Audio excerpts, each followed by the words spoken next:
Picture this. You're one of the few black students on a college campus in the early 1900s. You could attend class, but you're not welcome anywhere else. No clubs, no housing, no social spaces. So the question wasn't, which fraternity do I want to join? It was, how do we survive in this place and change it?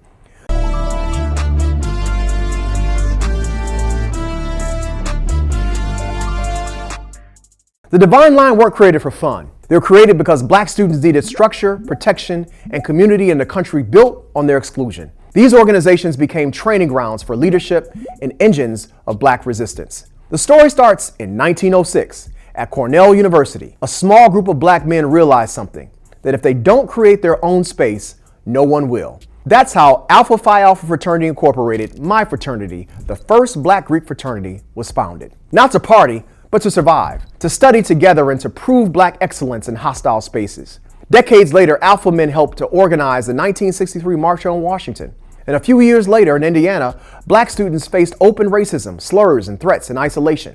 And out of that pressure comes another organization, Kappa Alpha Psi, in 1911. Achievement wasn't optional, it was armor. Their focus on mentorship and service grew directly out of that reality. In that same year, another vision takes shape at Howard University. Omega Psi Phi built around manhood, scholarship, perseverance, and uplift. Omega wasn't just about personal success, it was about lifting the entire community. In 1914, also at Howard, Phi Beta Sigma forms with a powerful idea. Leadership shouldn't be isolated. Their motto, culture for service, service for humanity, meant working with sororities and communities, not above them. Fast forward to 1963, during sit-ins, marches, and uprisings, at Morgan State, students formed Iota Phi Theta, a fraternity shaped directly by the civil rights and black power movements. Their focus was clear: direct engagement, political engagement, and urban communities. Now let's talk about the women, because they were building power too. In 1908, also at Howard, black women create the first black sorority, Alpha Kappa Alpha Sorority Incorporated.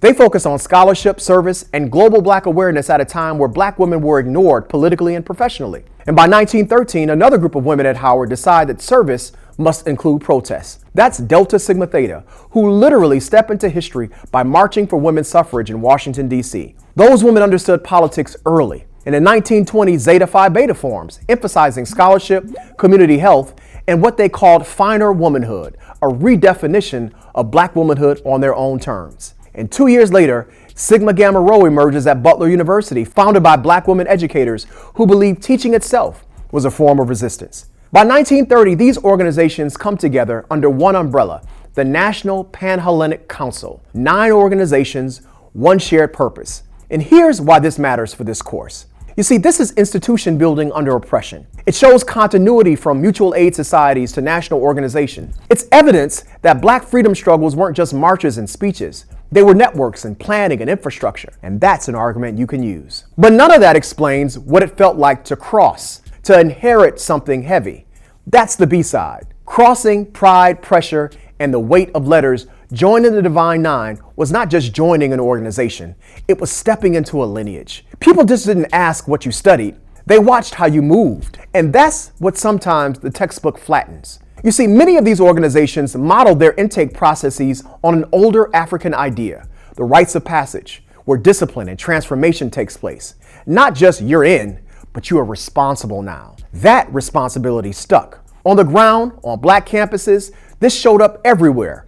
Probates weren't just announcements, they were public affirmations. Step shows weren't just entertainment, they were memory, rhythm, and history in motion. Culture wasn't extra, it was the glue. Well, how it felt? For a lot of black students, the Divine Nine meant pride, belonging, protection, but also pressure. Because once you crossed and joined, you just didn't represent yourself. You represented everyone who came before you. So why does it still matter? More than 100 years later, these organizations are still here, still thriving. Not because they're perfect, but because they work. They remind us that black communities don't wait for permission to matter. The Divine Line were never just letters. They were freedom organized. This has been a Griot's History Deep Dives and B-Sides, where the untold becomes the unforgettable.